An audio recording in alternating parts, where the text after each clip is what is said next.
Welcome back to the series, your first 30 days as a real estate agent.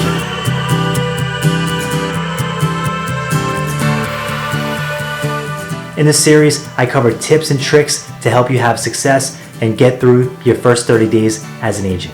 In this video, we're going to talk about how not to be a secret agent. Being a secret agent is one of the most damaging things a real estate agent can do in their career. So we want to fix that within the first 30 days. Because look, as a new agent, you have some real advantages. You have a fresh slate. You get to start from square one, and we want to make sure we're building the foundation the right way, right off the bat. So when I first started as an agent, I wanted nothing to do with this. So when you start and you go into your new brokerage, you're going to hear team leaders, you're going to hear brokers, you're going to hear experienced agents talking about building your sphere of influence. The problem is most agents don't want to hear it. And when I first started out, I didn't want to hear it either.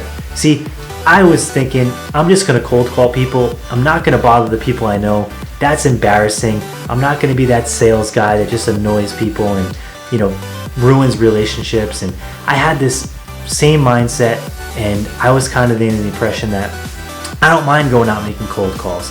I don't mind knocking on doors with strangers because I don't know these people anyway. And worst case scenario, they're going to shut the door in my face or they're going to hang up. So I never called my sphere of influence. I never even bothered with it until I got a couple of years into my real estate business. And then they actually started to approach me because they saw all my stuff on social media and they decided that, hey, he is the local expert. He's done well. He's doing good in real estate. And I'm going to reach out to him because he probably has a lot of value to give.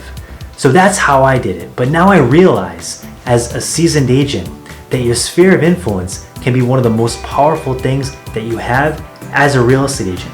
And here's why. The deals that come from your sphere of influence are oftentimes already pre-qualified. They're already in good shape. You don't have to chase them down. They actually come to you, and they're some of the easiest leads in the business to convert. You have someone that's calling you up. You have a live connection with someone that thinks highly of you already because the person that referred them to you has already said a bunch of good things, and it's so easy. It's the most easy thing going. And you don't have to do work for it because it just comes to you. So I can't stress this enough. As a new real estate agent, build the right foundation. Don't make the mistakes I made as a new real estate agent and decide I'm just going to ignore this factor of the business. Because I'm telling you, this is something, if you build it up the right way, I know agents that only do business from their sphere of influence. Now, do I agree with that personally? Of course not. I don't think you can build a giant business only doing business with your sphere of influence. I think you have to add to that sphere of influence and keep building it with prospecting and things like that. But I do know agents that are very successful that only have this one pillar to their business and they're doing very well. So don't discount it. Who is your sphere of influence? This is something that gets a little tricky because agents oftentimes overcomplicate this and it leads to a lot of procrastination. So your sphere of influence is pretty much anybody you know that also knows you. And this could be anybody from your hairdresser to your local dentist to your local doctor, anybody.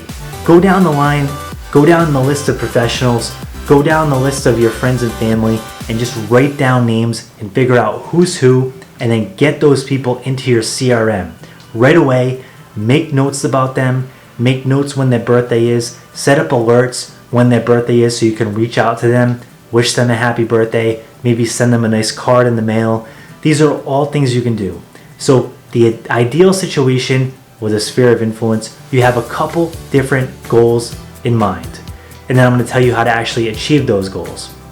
The entire point is to build relationships with these people and also stay top of mind so that they know you're the local expert. So when they're walking down the hallway at work and they overhear a conversation that, hey, Johnny is looking to buy a $350,000 ranch in your neighborhood, you're the person that gets that call because the person from your sphere of influence is going to go tap Johnny and say, hey, I have a great real estate agent. I know the local market expert. Let me hook you guys up. And that's how it works. So how do you stay in front of these people and how do you build a relationship? So the first thing is staying in front of them. Use your CRM. It's a great tool, and it's something that really needs to be utilized and organized so that you know when to follow up and you're following the task and you're staying on schedule. So right off the rip, do that. Now, how often do you want to call the people in your sphere of influence? Here's how I do it. I call about every 3 months, and I'll check in and just say, how you doing? Find a reason to reach out. You know, it could be anywhere from, hey, do you want an update on your home's value? Give them a market update, check in about their birthday, tell them about a new rate. You know, just check in and be friendly, right? So that's every 3 months. And then you can also, if you want to add another layer to it, you can add direct mail. Now, this could be a little more expensive, and if you're brand new and you don't have much of a marketing budget, I would wait to do this later. But you can send postcards to them every single month, and that keeps you top of mind right in their mailbox, and that's a great way to do it. Another layer you can add to this is email. So I like to send out a weekly email. You could even send this email out bi-weekly and just kind of add some listings in it, add some homes they can look at, and then just brand it to your personal brand, which can have your picture on it, can have your name on it, say local expert within your market, and go from there. Build out a nice email, and then build that email list of people that are in your sphere of influence, and also any people that you talk to while prospecting. But let's get back to the sphere of influence, because that's what this video is about.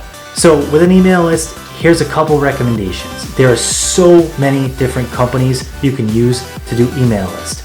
The one I recommend and the one that I use is called Constant Contact. It's very affordable, and I would highly suggest you start building that email list with your sphere of influence first and foremost, and then add to that list as you prospect and as you build more relationships within your community. Last but not least, one of the most overlooked aspects that anybody in the 21st century is doing, and that is, you know, we all rely on technology. You know, we all have the cell phones, we all have the computers, we all have the high tech, and in many cases that makes our lives a lot easier. But what we kind of often miss and we often lose is the personal aspect. You know, we don't have the personal touch on things. It doesn't always feel as genuine. So the way I get around this, and the way you can cut through glass when you're communicating with people, is write handwritten notes. If somebody sends you a referral, someone sends you a buyer, and even if they buy or sell, even if they don't even qualify to buy, the fact that they sent you somebody is huge, because it means they took action, and you need to reward that action, because these people are on your team.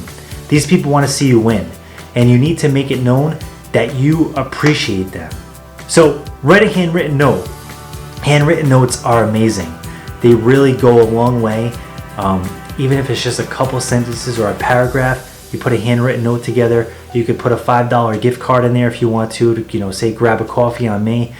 Throw a couple business cards and send it out in the mail. You will be shocked at how far this goes. So utilize handwritten notes. It's something that's overlooked, and it's something that, you know, due to the technology and due to what's going on in today's age where everybody's texting and emailing and it's just a lot of chaos, a handwritten note that comes in the mail is really impactful. So I hope this video helps you out. I hope you build your sphere of influence. I hope you take the advice from this video so that you can start building this up and get a really big sphere of influence that hopefully generates multiple deals per year, or maybe even per month once you build it big enough. So don't overlook this sphere of influence thing. Me personally, I love prospecting. You might be like myself, and you might say, hey, I don't want to build a sphere of influence. But as a prospector myself, I can tell you right off the bat that avoiding this element or this pillar of business is a big mistake, because there's a lot of profit to be made from it, and it's also very easy to do. There's not a lot of rejection. It's actually a fun way of doing business, and I highly suggest that you build this from day one. So for more videos about real estate investing, being a real estate agent, subscribe to Empire Real Estate. Check us out on Instagram, and you have an awesome day. Thanks so much.